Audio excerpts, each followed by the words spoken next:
Today we're going to do a quick walk around of my new Jeep Comanche, or new to me anyhow. I've been looking for a Comanche for a long time, and they're out there, but they're very expensive.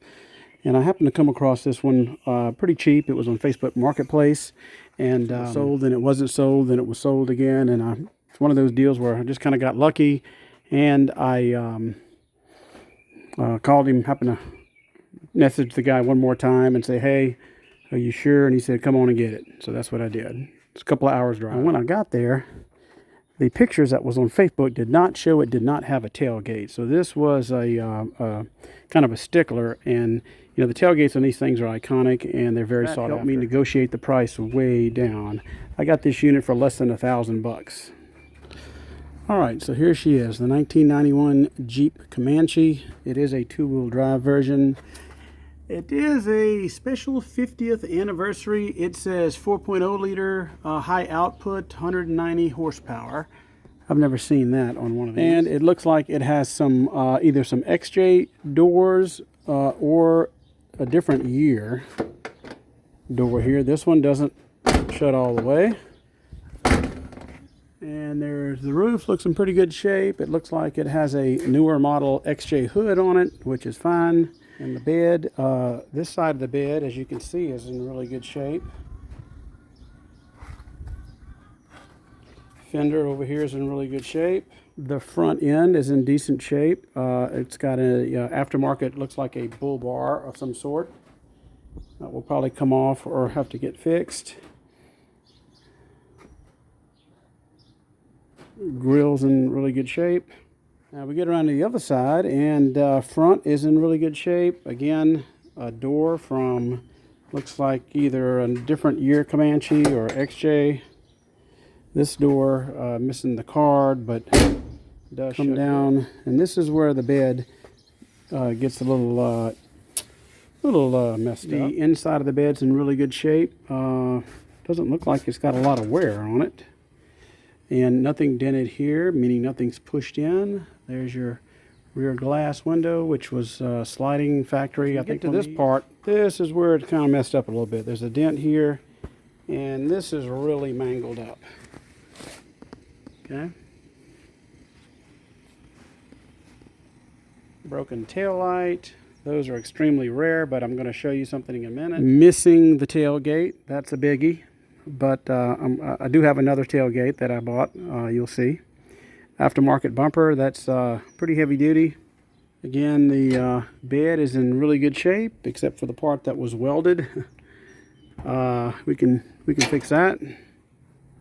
There's a shot of the back. Came with 15-inch rims. I don't know if those are stock or not, but it also came with an extra set of those. Let's go to the interior.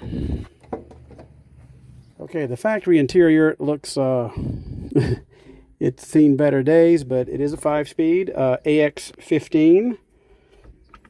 Missing the horn, the Jeep logo here, but factory steering wheel. It does have a full gauge cluster with your no idiot lights here. And missing the radio, and did come with the factory owner's manual. And that is one of the dome lights that are missing. It is missing the headliner, missing that door card, but everything else seems to be intact. Of course, the dash is ate up and destroyed. Seat needs to be redone. Push that down, open it up. Jack storage, and that seems to be in decent shape back there.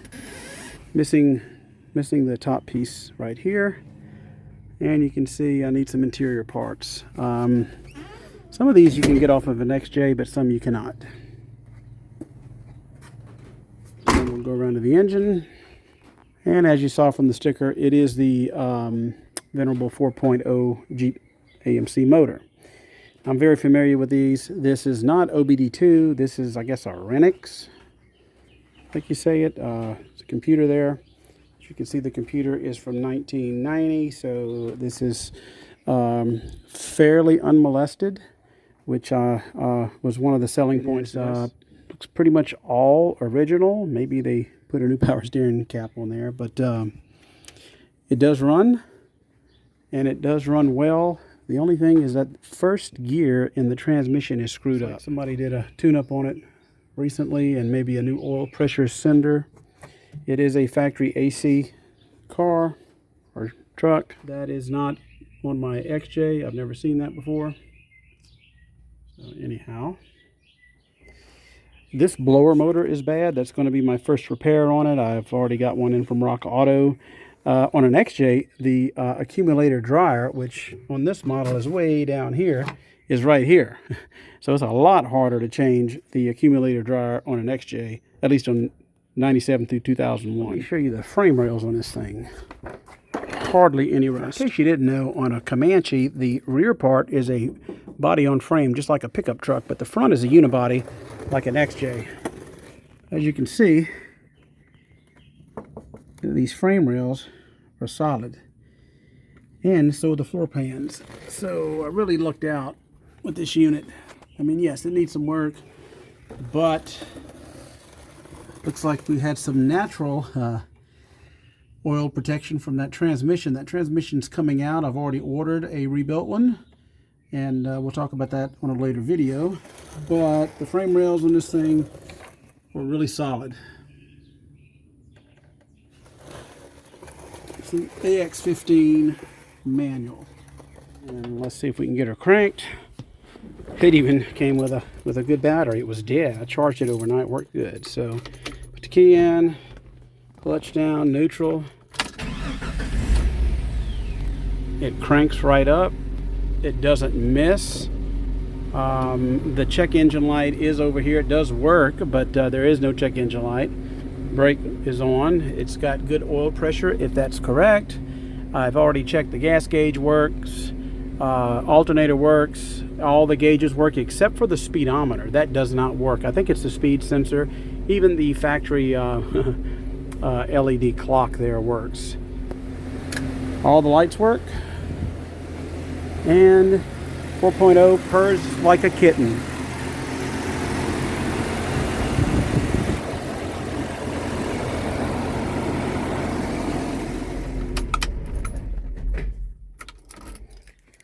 So I was thinking about getting a earlier model Jeep XJ, like something pre-1997. I've got two 2000s. I've kind of worked my way through those and learned a lot about those, but I kind of wanted to get an older model. And then I thought about it, well, you know, what about a Comanche if I could find one? So I looked and looked, and I actually found two, and we're going to talk about that one in a minute. But so this 91 is going to be the first project. It is a two-wheel drive. I probably will not do a four-wheel drive conversion, but you never know. I'll briefly show you my 1986 four-wheel drive Comanche that I got for parts. And yes, it does have the tailgate, although kind of bad, but it's better than what I got on the other one. It's a complete truck, but at first I got it for parts, but I'm not so sure I'm going to use it for parts. I'd hate to send this one back to the crusher. I mean, look at it. It is an 86 model, therefore it does not have a 4-liter. It has a V6, GM V6, which is kind of weak. Of course, it's going to create a lot of content for the channel, so y'all stay tuned. I appreciate everything. Thanks for watching. Y'all have a great weekend.